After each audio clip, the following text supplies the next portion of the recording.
Hello guys, आज म finally घर जानेवाला छु। फ्राइडे आज म ल्यापटप बनाउन जानेवाला भनेको आज नजाने भए। आज अलि ल्यापटपमा मेरो समस्या आएको छ क्या, त्यसैले म रुमदेखि कपडा रेडी भएर म रोडतिर निस्केर आज अलि मौसम चिसो थियो नि त, त्यसैले अलि मेरो रोडदेखि अलि भित्र छ नि रुम, त्यसैले म हिँडिरहेको थिएँ। मलाई अटो मिलिरहेको थिएन, म हिँड्दै थिएँ। आज अलि हिँड्दा हिँड्दै मलाई शरीरमा गर्मी भएको जस्तो महसुस भइरहेको थियो, त्यही पनि म हिँडिरहेको थिएँ। मलाई अटो मिलिरहेको थिएन।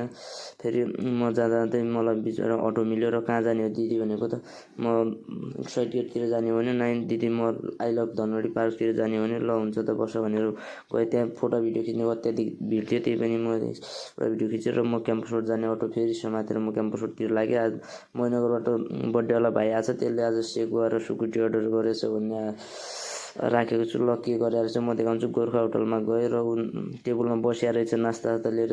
यो के हो भनेको त उसले चिकन चाउमिन अर्डर गरेछु भन्छ। मैले त र ऊ गरे होला भन्ने आशा गरेको थिएँ, त्यही पनि मेरो पेटमा मुसा दौडिरहेको थियो। मैले नि पेटको मुसा मार्नुपर्छ भनेर म नि खानातिर गमागम खानातिर रोटी लाग्यो।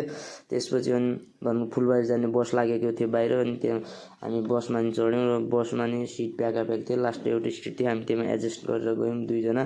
त्यसपछि जाँदा चाहिँ धनगढीदेखि फुलबारी जाने भाडा अनि 40 रुपियाँ मात्र छ।